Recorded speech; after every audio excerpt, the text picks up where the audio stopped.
I'm Emily Jashinsky. I'm Josh Hammer. I'm Inez Stepman. And I'm Ben Weingarten. And this is NatCon Squad, where common good and common sense meet.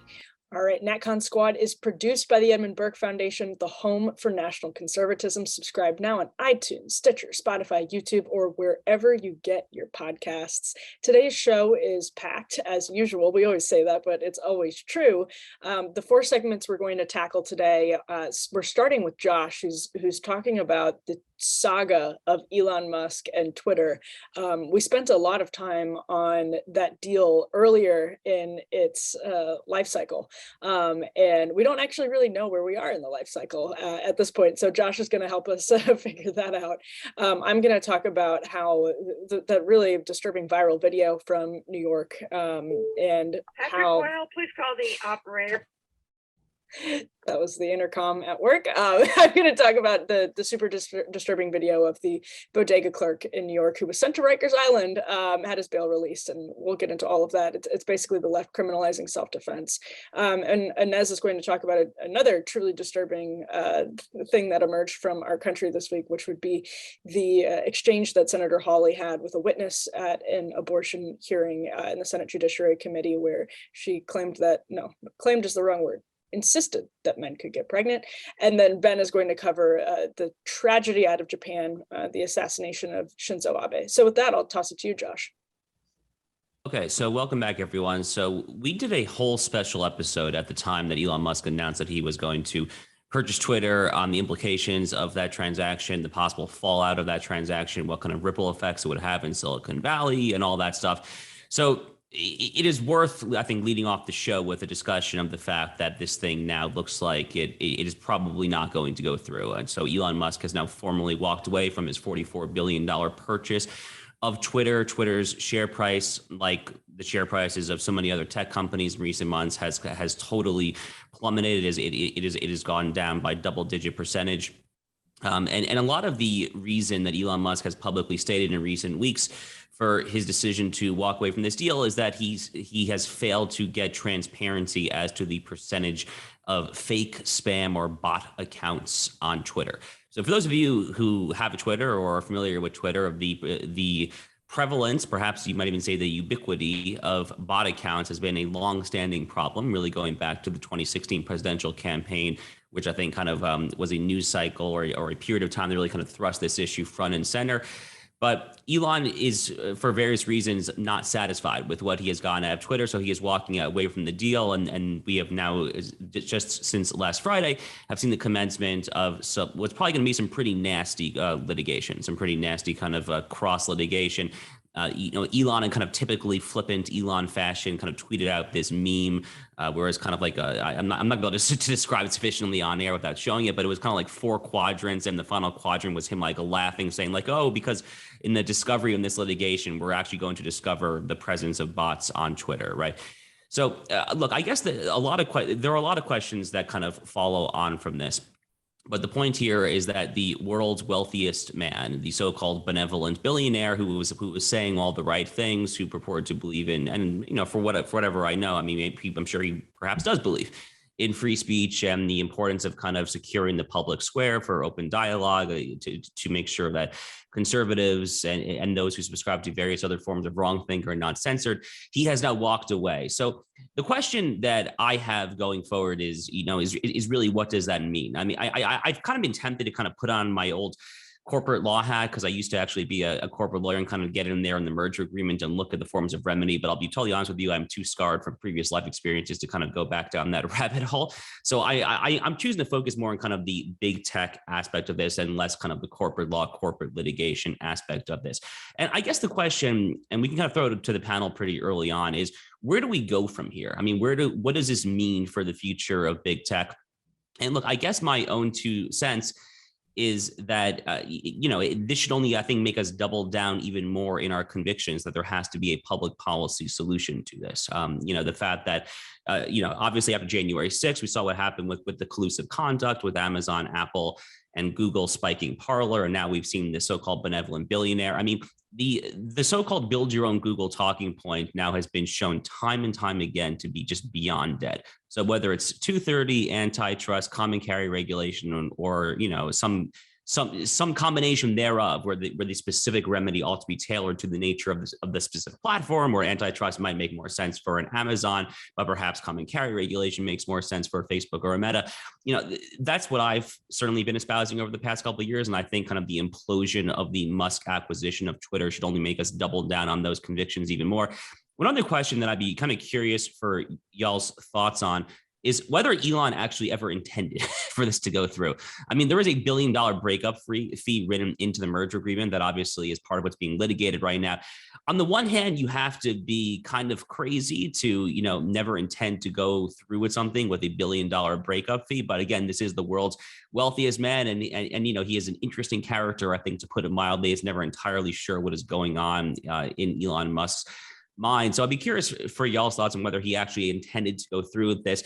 I will say a little egg on my face personally. I was certainly one of the ones who was very kind of white-pilled and like very happy with the announcement of this acquisition. I had some close friends at the time caution me and say you should temper your expectations. There's a real chance this thing might go through. I kind of casually dismissed it, and I feel kind of silly in retrospect, but I'll kind of just toss it open on those notes. So the two questions for you guys are, what does it mean for the future of kind of the conservative approach to big tech? And I'd be curious for your thoughts on whether Elon actually intended for this thing to go through in the first place. I was going to say, Josh, it sounded like you were talking about Inez, the people who were saying, let's pump the brakes, pump the brakes. But I actually think it's a good point, because I think Elon Musk, if he wanted to buy Twitter, he could. Right. And that was sort of always the point of the way that people were approaching it at the time, which is that if somebody with enough money sees the value in heterodox leadership at Twitter, they can buy it. I just don't think, I think Elon Musk probably, it's sort of like when Donald Trump decided to run for president, right? Like he thought, this is actually a great sort of public relations exercise. And if I'm president, I'm president. And I think that's sort of Elon Musk's approach to Twitter. If this is a great public relations exercise to hash out some important questions and put me at the forefront of that conversation. And if I end up with Twitter, I end up with Twitter.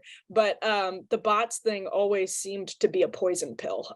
The way that he had talked about the bots issue, it always seemed like that is because I think everybody knows that that was false on Twitter's end. So Elon Musk was testing Twitter. And if he wanted to go through with it, he absolutely could find a way to go through with it. I think the bottom line is what a lot of us were saying, Twitter just at the end of the day isn't that freaking valuable. It's a piece of garbage. Nobody should overpay that much money to own it. It's extremely valuable in the sense that it controls our discourse with a lot of consequence, but not a lot of people actually use it.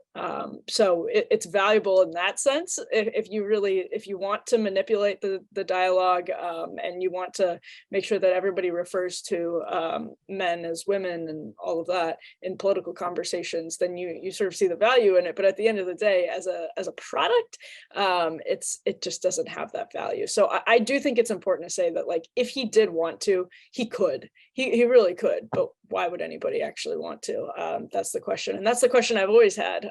But he seemed to have a better answer to it at one point. So I'll kick it over to everyone else. Yeah, I'll jump in here since Emily called me out as the pessimist on this. Although I mean, I thought this deal was going to go through too. So it's not that my pessimism was based on the intricacies of corporate mergers or anything like that. But I was surprised that this deal was seemingly going through. And in any case, I wholeheartedly agree with Josh on this one. I would just change one word of what you said. I would call it a political question, which implies public policy solutions, but not necessarily. In this case, I think it does. But the reason I use that distinction is because so many things have been taken out of the political realm, like capital P, classic politics.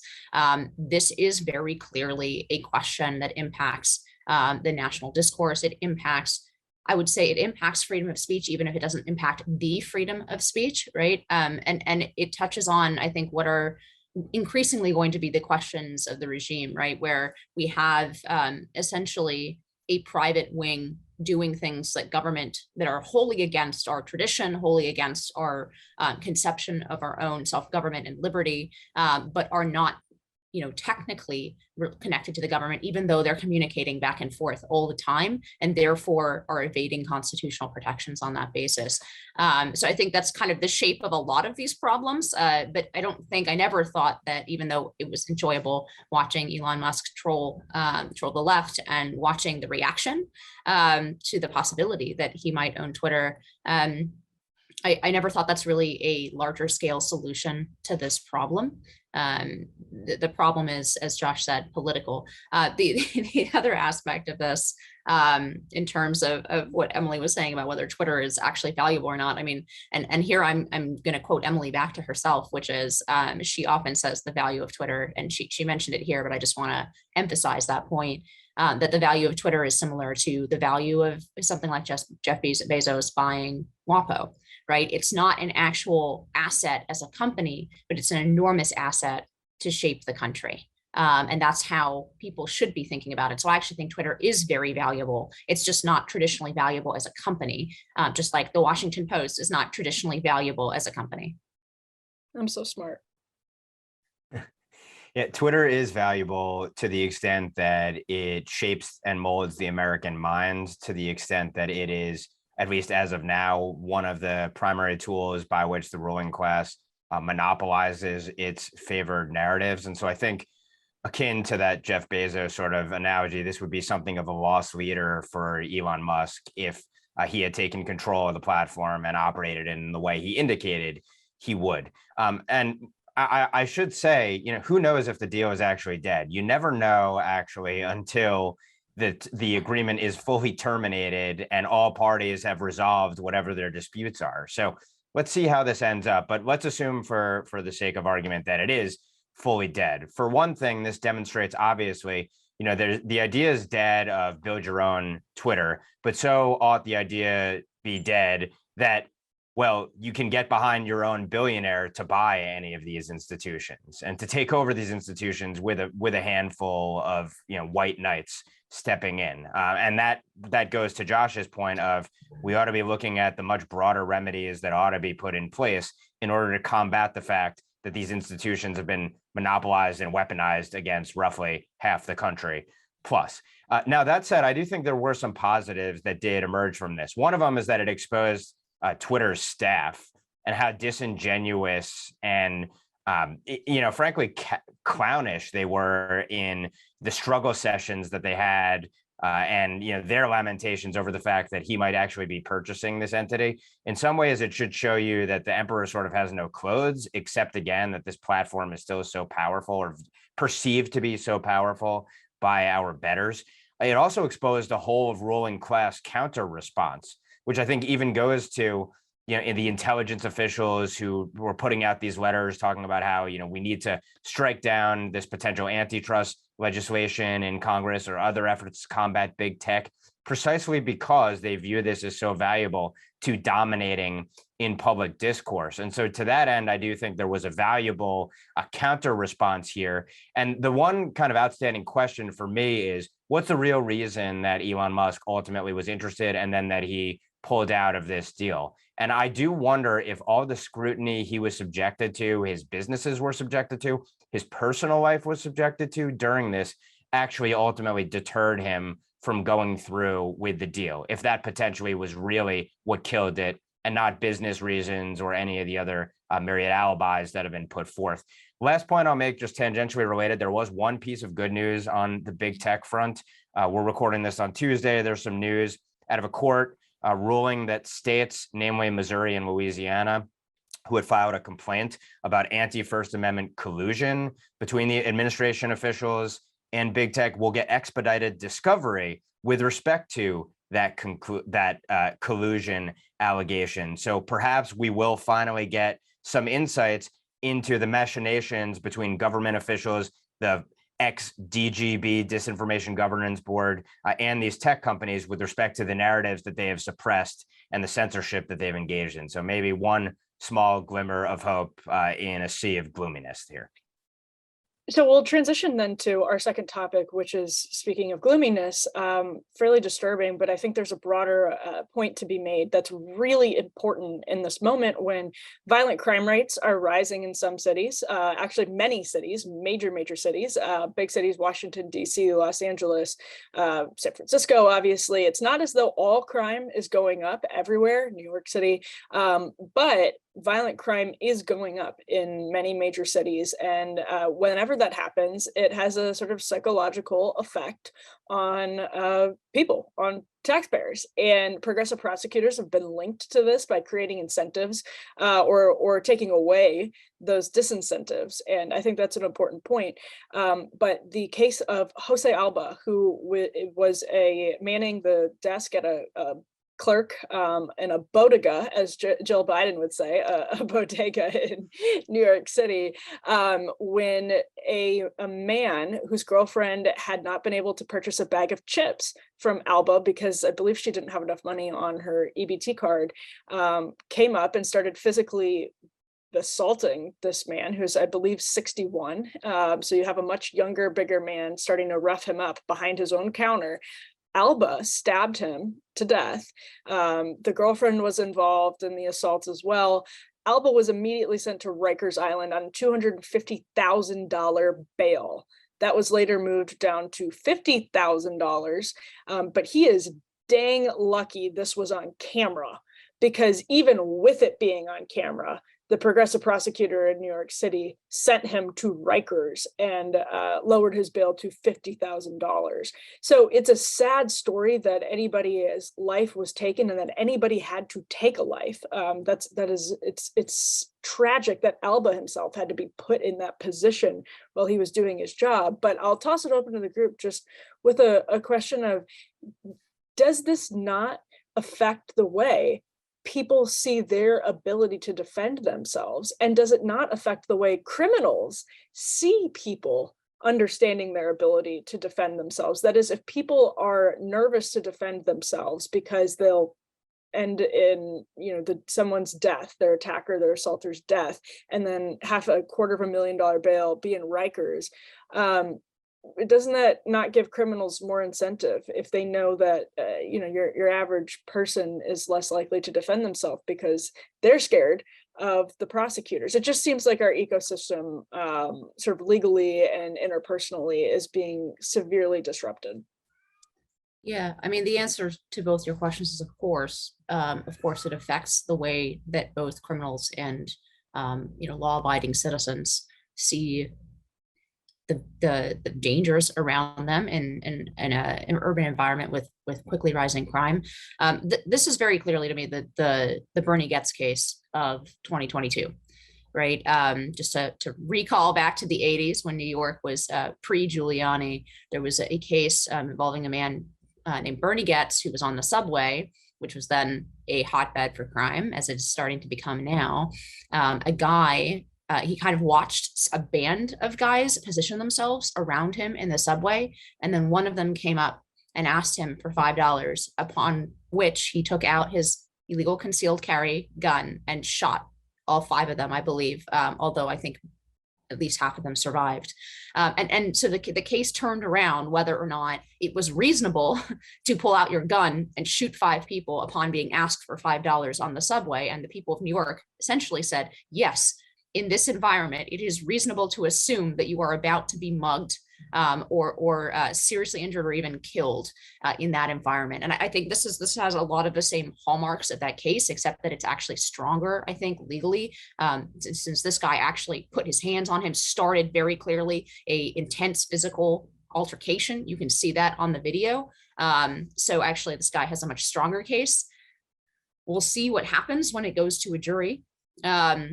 I tend to think that the jury even in New York City is a lot fairer than Alvin Bragg.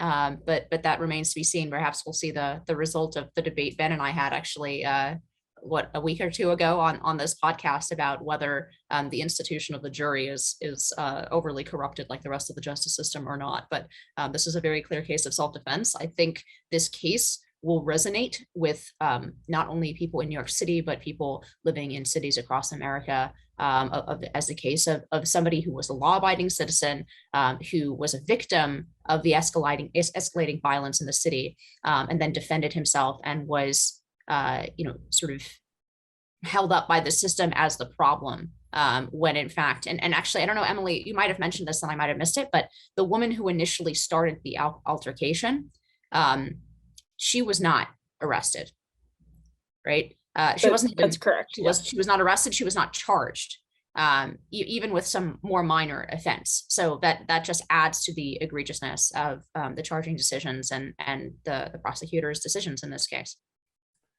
Well, let me just say, in this case, I am far more confident that the trial will be held in front of a true jury of peers than in a Michael Sussman type case. And I think DC has a special bond of peers.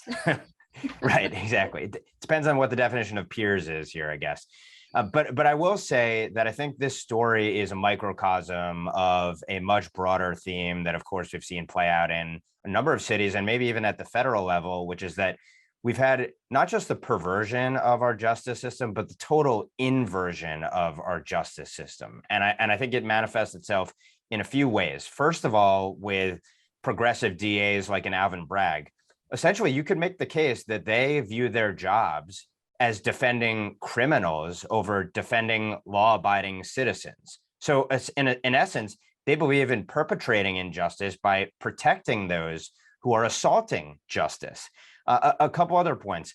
The whole progressive view of criminal justice in large part is that victims are the aggressors and the aggressors are the victims of society. And so that the way that you stop essentially creating more criminals is by not policing criminality. And that is exactly what is at play here. But the opposite side of the coin is that anyone who would dare defend themselves against criminality must be treated as a criminal and punished for it. I think we see this in all too stark terms in this individual case here in New York. And the last thing I'll say is, this is after all of these cities, of course, impose the harshest possible regulation so that law-abiding people cannot arm and defend themselves against the criminal chaos that the progressives' policies created in the first place. So you are left as a law-abiding citizen defenseless and at a deficiency in facing a justice system that prioritizes the criminals over their victims.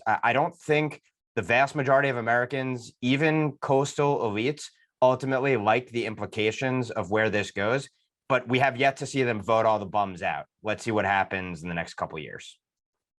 So I'm happy that Inez mentioned the Bernie Goetz case from the 1980s, because I had the exact same initial thought when I saw this story come out and saw this video. In fact, it kind of gave me a throwback. I remember my first year of law school at the University of Chicago, my crim law professor actually cold called me for the Bernie Goetz case, because I was already kind of like an outspoken gun rights supporter, conservative, and my heart just started pounding. I was like, oh my God, like my lib classmates are going to try and like seize on like a faux pas, whatever. But it ended up going okay here. But I do think that this case has very strong analogies to that. And look, it's worth going back to like first principles here, I think, a little bit. The notion of self-defense, of striking someone who is going to or imminently strike you, is deeply rooted, obviously, in the Western legal tradition. It's certainly deeply rooted in the Anglo-American common law tradition.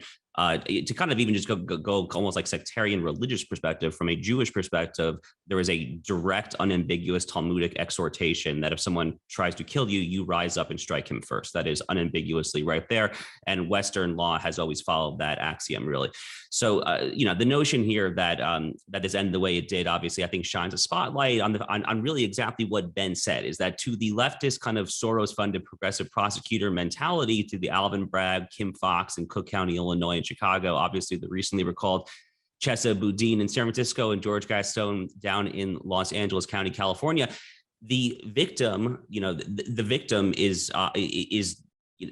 bad, and the perpetrator is good. It is literally just what Ben said, is a complete just inversion of right and wrong, good is bad, bad is good, up is down, and so forth. And you know what it reminds me of also? It reminds me of something that my friend Daniel Horowitz, who's, speaking of Twitter, I think is still permanently banned. He's at RM Conservative on Twitter. I think he received like a lifetime ban for speaking up against the efficacy of the vaxes. So to tie these two threads together, Twitter and what's going on here. Anyway, Daniel is an immigration hawk. And one thing that he has said for years and years is how our uniparty ruling class, when it comes to the immigration issue, to go back to Ben's segment on the victims of illegal immigration from a week or two ago, what Daniel has always argued is that the ruling class views the illegal aliens, people who are obviously criminals, as the victims, and the people who are then victimized by legal immigration, obviously, as the bad guys. So I see a direct correlation here between kind of the immigration issue and the Progressive Prosecutor Project Soros issue.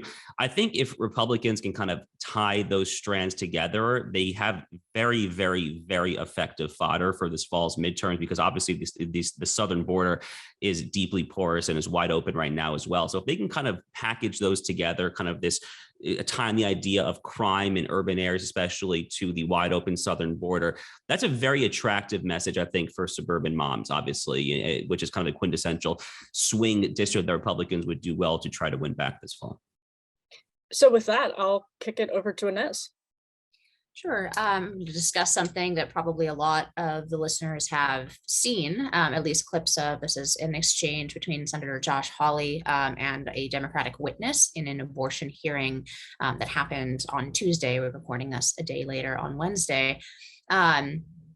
So there was this exchange, and it started when the senator noticed that the witness was using the phrase "people with a capacity for pregnancy." Of course, instead of saying women or females. So there was a back and forth, and the senator was asking her about that phrase and why she was using that phrase. Of course, she said men can get pregnant, and as Emily said in the intro to this podcast, she then insisted very aggressively that men can get pregnant. And then the piece of the exchange that I just want to highlight before we talk about what it means or the importance of it, she said that merely asking her to define if she thinks that men can get pregnant and suggesting that perhaps men cannot get pregnant, this was her response. She said, "I want to recognize that your line of questioning is transphobic. It opens up trans people to violence by not recognizing them." To which the senator replied, "You're saying that I'm going to get people to violence by asking whether or not women are the folks who can have pregnancy."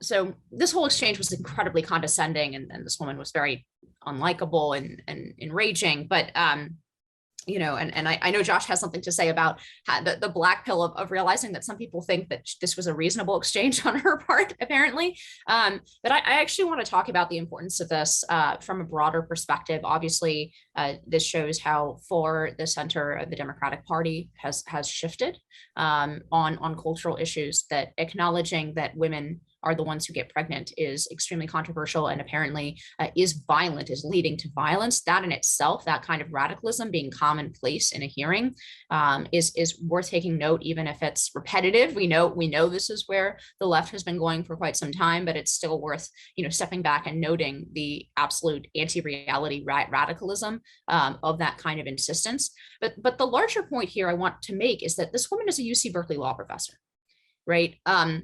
She's not only been given all the honors by our institutions, right, in an incredibly prestigious position where she teaches the next generation of folks who are going to be attorneys for the DOJ or for Y2 law firms or for every other sort of high echelon legal position, right? UC Berkeley is an extremely prestigious law school.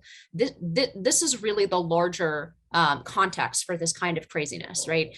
It should be really clear by now that campus craziness doesn't stay on campuses. But here again, we have this demonstration of how radical not just the legal profession has gotten, but the legal profession as an avatar for virtually every credentialed position that has access to the levers of power, whether those are inside or outside of government.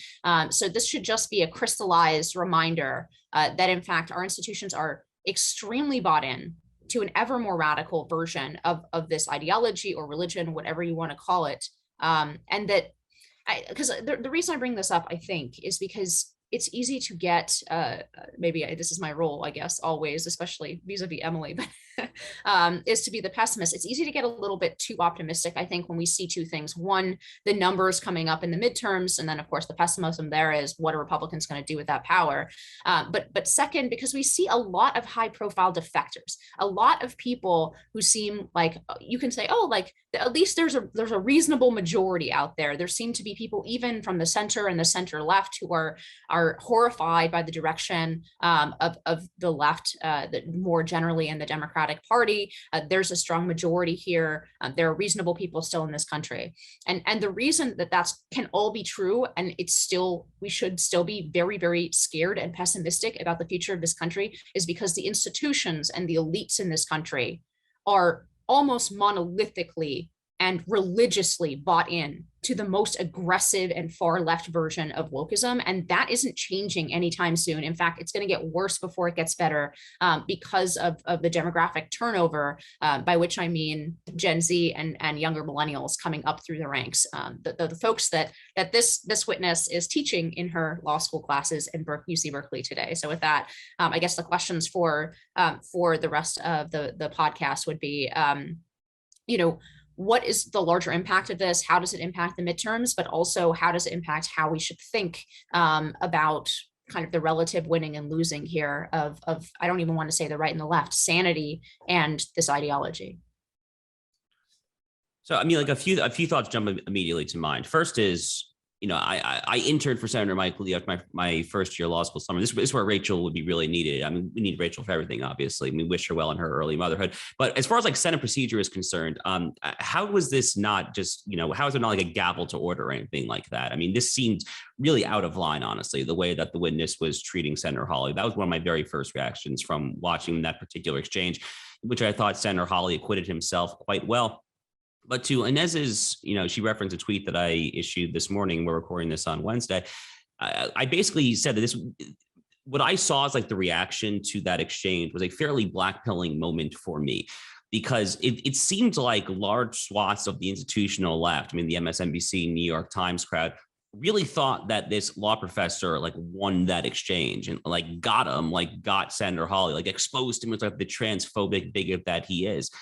And I just cannot grok that. I mean, I cannot bring myself to even understand like this mentality. Like I cannot bring myself to understand someone who can watch that and think that this witness exposed the great, dark, nefarious, transphobic, homophobic, racist, sexist, bigot Republican Party. But, we really do live in two Americas. I mean, there are certain kind of, moments in time, flashes in a pan, so to speak, that really kind of shine a spotlight on this. And I think that this exchange does that. It kind of reminds me of what our friend Ryan Williams, the president of Claremont Institute, he gave a long interview, I think it was with Emma Green of The Atlantic last like October, maybe, or September, or sometime last fall. And he said that you can debate, it is debatable whether we are actually even more divided in the year 2021, 2022 than back in the 1850s, 1860s, because back then, we still agreed by and large, even though we were so divided over the moral evil of chattel slavery, we were still a largely Christian nation that believed in God and so forth. Now we have people literally just openly defying Genesis 1:27, like a man is a woman is a man, and like it is accepted as, capital S science. I mean, it's really just pessimistic blackpilling stuff, to be honest with you. Yeah, I mean, it's pessimistic, blackpilling, inexplicable. All of those things are what come to mind.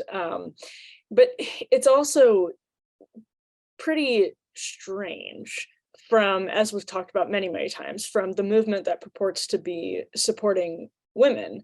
But it's also like, this is how it gets into this being extremely, extremely, extremely Orwellian. And that term feels overused and it feels cliche at this point. But what Orwell was really warning about is the manipulation of language to condition people to accept a new kind of reality that is beneficial only to elites. It's beneficial to the people in power. It's literally happening before our eyes, and you will never find a better example of it than this. Not just what happened itself, but then the institutional left cheering it on.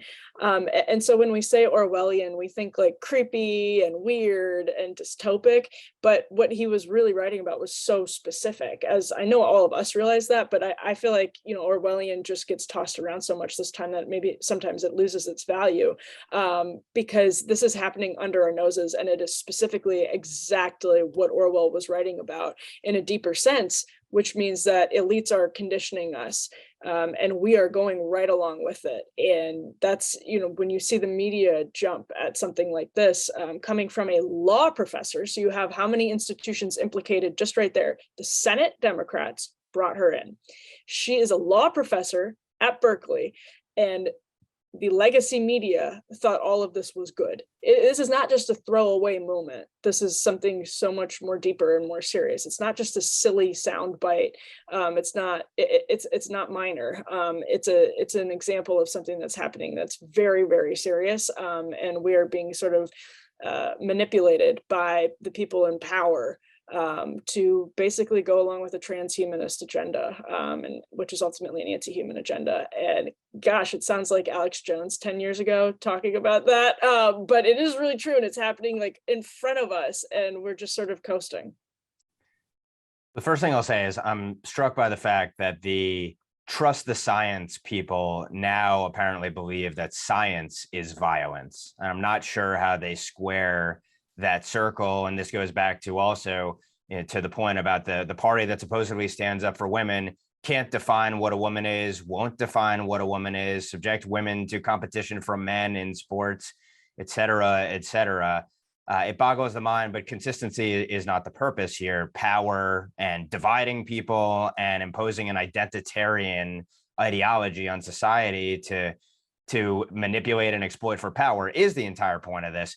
But I will say, I was struck when I first saw the clip, by the ignorance combined with the arrogance and condescension. But I actually think it perfectly captures the corruption and the decay of our elite institutions. Our elite institutions, particularly the academy, has been dominated by leftists, for well over 100 years, pretty much. But at least those leftists knew and could articulate what the other side believed. They were well read. They might have been evil and misguided, but they still read the Western canon, understood that there was a way you were supposed to comport yourself, could debate. This was just frankly childish, the way that she disrespected the senator. And I think that was enraging at a gut level to witness it, but not at all surprising and perfectly on brand and consistent with the character that we've seen of our elites in these institutions. And the last point I'll make is, despite the fact that it was another clownish display, this idea of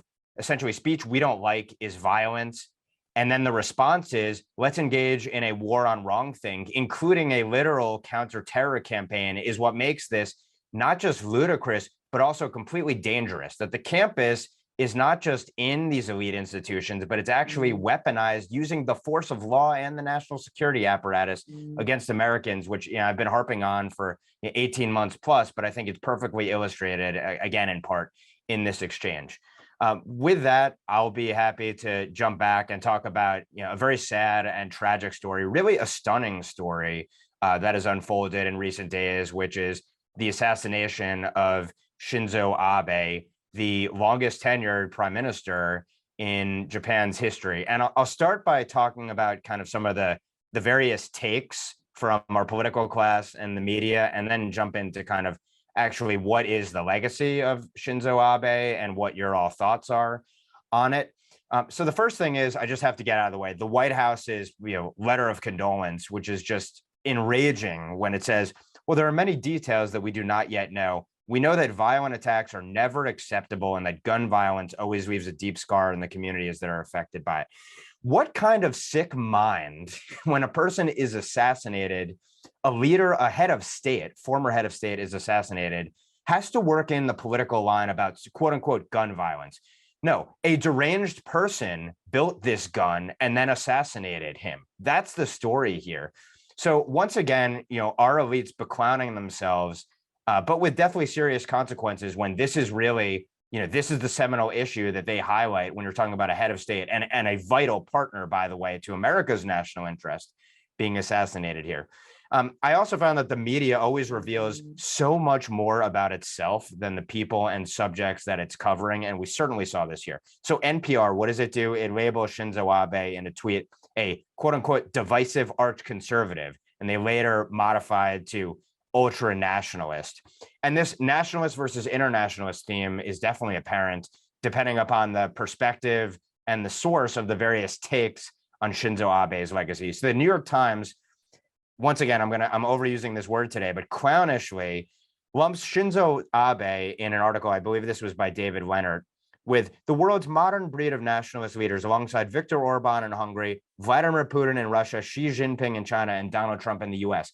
They are so lacking in nuance and so hackish that they have to group and lump all of these figures together. Of course, creating guilt by association, I guess, here. But the notion that Orban, Abe, and Trump are in league with Putin and Xi Jinping here is laughable, ludicrous, lacking in all nuance, completely disingenuous here. But then they go on to label him a force for democratic internationalism.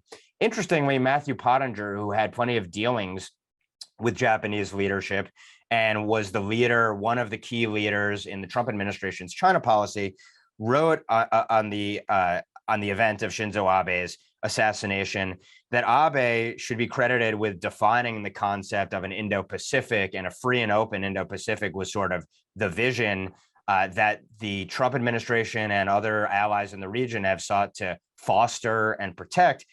He wrote, and I quote here, "The Chinese Communist Party understands the power of terminology in shaping people's thinking. It directed its diplomats to warn neighboring countries never to say Indo-Pacific.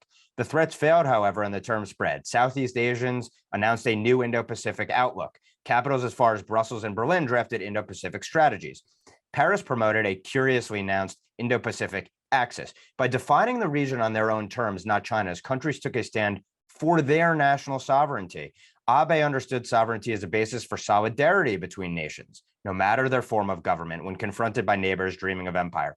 Even countries that may not be entirely free at home still want to be free from coercion from abroad. Hence the standing ovation Mr. Trump received in Vietnam after he spoke of a free and open Indo-Pacific as a beautiful, quote here, beautiful constellation of nations, each its own bright star, satellites to none. Abe's party ultimately won sweeping supermajorities in the parliamentary elections that were held this past weekend. He was out stumping for one leader in his party then. Worth noting, Chinese social media celebrated the assassination in some quarters of Shinzo Abe, in part because of what I think his major legacy was, and I'll be interested to hear what you all think about it. His wanting to confront communist China and really moving to confront communist China and build defenses against it well before much of the rest of the West. And to me, Abe's whole legacy is being a Japanese leader, ready, willing, and able to confront China, and also, of course, helping build many of the mechanisms and institutions internally and externally to combat it, including helping foster the development of the so-called Quad partnership, now burgeoning with the US, Australia, and India to counter Japan. Also developing a national security apparatus and National Security Council within Japan, substantially increasing defense spending, and also seeking to amend their constitution. It's particularly the peace or no war clause to at minimum recognize Japan's defense forces, which on a dime can be turned offensive, and which may have to be, depending upon what happens both with North Korea/South Korea, as well as in Taiwan and beyond. So to me, the real legacy of Shinzo Abe is turning Japan from a pacifist nation to one that recognizes the stakes and would be an essential ally in countering China's hegemonic bid. And I think that ought to be the real takeaway from his role. And the last point I'll make is, it's very strange to me how little coverage there really has been of the assassin here. And I'm curious what you all think about that as well. So I'll jump in here. I am profoundly disturbed and rattled by this story, to be honest with you. It really affected me in a way that deeper than I thought it would. I'm kind of a lifelong Japanophile. I've been to Japan twice. Both times I was there was under Prime Minister Abe's premiership. Actually, the second time that I was there, I went with an AJC, American Jewish Committee, kind of like young leadership, young professional delegation. We didn't meet with Prime Minister Abe, but we met with one of his high-ranking advisor councils, kind of like the Kellyanne Conway equivalent, if you will. So the fact that this happened is just unfathomable. And I guess Occam's razor would suggest that it was a lone crazy assassin. If you take him seriously, he has objections to a religious order that in his kind of crazed mind he associated with Prime Minister Abe. At face value, it does not appear here that there is a Chinese Communist Party Xi Jinping connection, but that's certainly where my mind immediately jumped to. I think Ben is right to flag that as some sort of lingering possibility in the background here, because Abe obviously was a Japanese nationalist, and he, from Japan's perspective, he knew what time it was. He knew that the time in Japan was no longer Hiroshima in 1945, but the time was a fundamentally different era with a Chinese communist hegemon, and that Japan had to rearm itself. It had to kind of get past this 1% of GDP barrier as far as military spending is concerned. He really moved the ball forward. He was a fantastic ally of the U.S. He was kind of an anchor of the Quad alliance between the U.S., Australia, India, and Japan there, which kind of takes on the posture, obviously, of a Beijing containment alliance there. And, look, I'll flag, we're recording this on Wednesday. We have a great op-ed at Newsweek today by Joshua Walker, who's the president of the Japan Society. It's just a really nice op-ed. Joshua knew Prime Minister Abe personally quite well. And just look, the outpouring of support from folks like Ken Weinstein of the Hudson Institute, who was nominated to be Trump's ambassador to Japan, ultimately didn't quite get it. Folks like Senator Bill Hagerty, who was formerly stationed in Japan. The outpouring of love and support from folks on the right side of the American aisle has been uplifting, and I've enjoyed seeing that. I think it's fitting for a man who did a lot of good.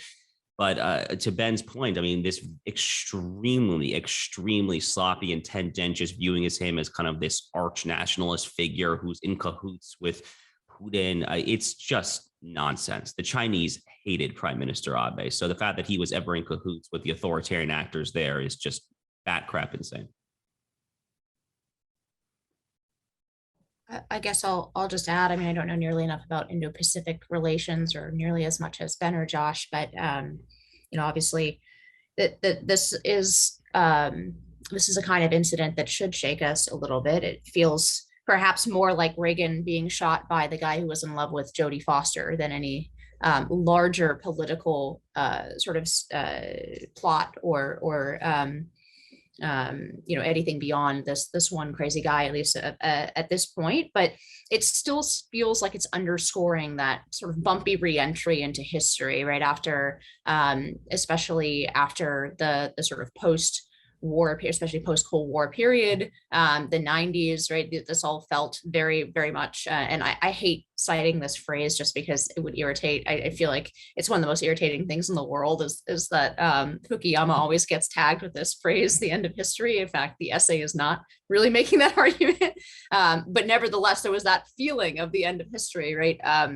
And that certainly has not been the experience of the United States since 9/11, really, but for sure in the last 5 to 7 years. And I think this is part of our unsettled feeling about this kind of assassination of a major world leader. It just feels like things are increasingly unstable and unpredictable after a period of relative predictability. So that's exactly where I was going to go with it. And I was actually going to smoothly transition into final thoughts on that point, because there is this sense of instability that actually makes a lot of, logically, it makes a lot of sense when you think about the fact that we've just gone through 2.5 years of obvious instability caused by a pandemic, which we know came out of communist China, and just destabilized the entire world. I mean, what's happening in Sri Lanka, we didn't talk about in terms of the sort of ecological disaster there, but a lot of it was also caused by the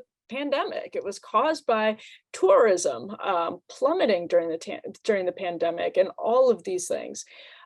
So my final thought is really the same as my point just now on this assassination, feeling like it's part of something deeper about all of this, about what's going on in the world, because the world just went through the one thing we almost take for granted. It's like we all just went through the same experience. It was experienced very differently, whether you lived in Texas or New York, whether you lived in Norway or Somalia, or Sri Lanka or Japan.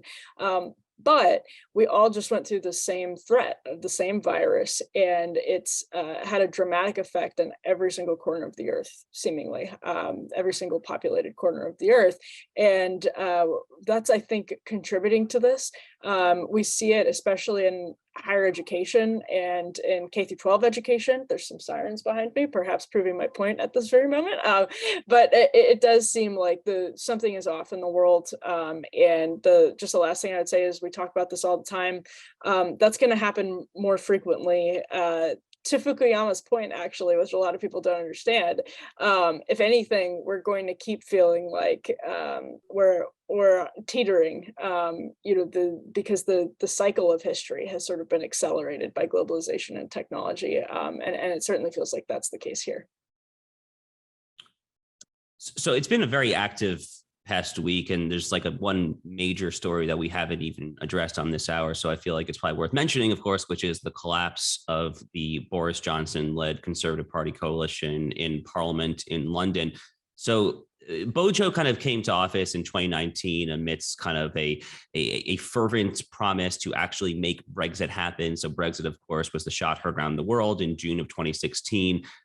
David Cameron, Theresa May, a lot of these kind of more establishmentarian Conservative Party elites and Tories kind of tried to kind of dilly-dally, and they tried to basically find any possible legal or political loophole to get their way out of it and keep the UK within the ambit of Brussels and the EU. Boris, to his immense credit, was kind of he was a fairly hardcore Brexiteer. I mean, he basically did ascend to Parliament 2019 on the promise, and his signature his signature promise that he made to effectuate Brexit, he kept. I mean, promises made, promises kept. He got the UK out of the EU. So I think he will always be remembered for that, and he should be remembered fondly for that. On the flip side of that, it is worth pointing out that I think that there are some red flags here and some possible lessons to be learned from a more skeptical vantage point as far as how right of center governance ought to go. And specifically, Boris Johnson, he definitely embraced kind of the Davos World Economic Forum talking points as far as kind of trade policy in general, as certainly as far as kind of the COVID lockdowns are concerned here, and in a lot of other ways. I know kind of the base of the Tory party there in the UK felt fairly betrayed by them, even if he did kind of uphold his word and deed on his signature campaign promise. So to the extent that we can extrapolate lessons to the US, or really to any kind of other kind of Western democracies in general here, the lesson would be, stand for something. Don't necessarily just join kind of uniparty blob. It's kind of the Reaganite mantra about kind of bold colors, right? Broad stripes, kind of like make an actual difference between you and your opposition. In the UK for decades and decades, unfortunately, the Tories, certainly post Margaret Thatcher, have really trended towards that kind of uniparty, kind of Tony Blair, David Cameron kind of neoliberal consensus. So, we'll see what happens as far as who the Tory replacement is. To make another kind of shameless Newsweek promotion, we had a good op-ed from our buddy Raheem Kassam of the National Post, who kind of, Raheem was very involved in Brexit in 2016 with Nigel Farage. He kind of lays out some of the candidates and where they stand. So I would encourage the listeners and viewers to check that out. But, for now, there's been a lot of negative reaction to Bojo, and I definitely mentioned some of that. But I do think it is worth emphasizing that he made Brexit happen. And that's a really big deal, and he deserves immense credit for that. I'll just be really brief and just flag the Sri Lanka story is a huge story. And it's actually a story of Western elites exporting the worst ideas, particularly around ESG, and that leading to the destruction, the toppling of a country, the wasting of natural resources. This is a perfect example sort of it's sort of like socialism everywhere. It's the best idea, and then everywhere it's tried, it's a disaster. Well, this is a perfect example of the Western elite's perfect ideas being implemented and then leading to the fall, the demise of a country, needlessly so, I guess in some ways analogous to Venezuela with its abundant natural resources, particularly oil. I commend everyone to read a couple pieces on the green elites and how they destroyed Sri Lanka, particularly Brendan O'Neill at Spiked, and then Michael Schellenbarger, I believe, on the Common Sense Substack, just had excellent pieces on this. This is a story we ought to probably cover in a subsequent week, and it ought to be flagged. And naturally, that's why it's not getting the coverage that it ought to get from our legacy media, which of course is culpable in propagandizing around and spreading to America and beyond the very same ideas that have destroyed Sri Lanka this year. So I guess I'll close on an uncharacteristically optimistic note. There are some really good indications that American universities are in a lot of trouble. And that's because enrollment has been declining. I mean, so enrollment in American universities has actually been declining slowly for about a decade. That has more to do with just the ebb and flow of sort of the demographic bubble. Remember, millennials are the largest generation in American history. We're the children of the previously largest generation in American history, baby boomers, right? So considerably on either end of us, right? So Gen X and Gen Z are considerably smaller generations. So some of this is natural, but it is also incredibly been accelerated by the pandemic. It's been accelerated by very unreasonable policies that universities are putting in place, where you have kids paying $50,000 a year to be locked in their dorm rooms and take classes online. So a lot of this has been accelerated by the pandemic and the response to the pandemic, but it's also been accelerated by increasing surveys that show that American families do not see the value proposition in a university degree anymore. They do not see it the same way as they saw it 10 years ago, or certainly 20 years ago. The large part of this has to do with the debt burden on millennials coming out of universities and the relative insignificance of their degree relative in time, again, going back. But I think a lot of this is also cultural. I think if you look at trust in universities as an institution, it's fallen completely off the map. Even a majority of Americans answering no to the question, do you think universities are net positive for the United States? And that really did begin somewhere around 2015, right? So when you really see this sort of wokeness explode off the campus and into the mainstream, you see a huge drop off led by, of course, Republicans, but also by independents. So essentially universities are now fully Democratic aligned institutions that they always have been, but the public sees them for what they are now, and doesn't accord them nearly as much, and I'm going to use Spencer Klavin's terms here, nearly as many honors as they used to. That is an unbelievably good thing. It is a good, more faster is what I have to say to that. And to put a final point on it, the pipeline of sort of elite credentialing and honors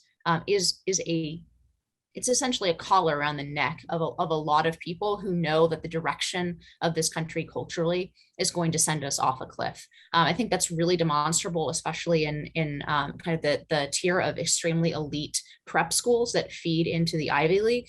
These are private schools, and you have parents who are paying $54,000 a year, and they are appalled with the wokeness in the schools. They're appalled with the blatantly racist material the schools are teaching their children, to teach them to be guilty about their skin color or their sex and gender. And then there's the entire bubble of gender ideology to deal with as well. So there are a lot of parents at these very elite schools who are paying $54,000 a year and very upset with the direction of the school. But the reason they won't leave is because they're still desperately attached to making sure that their kids go to Harvard.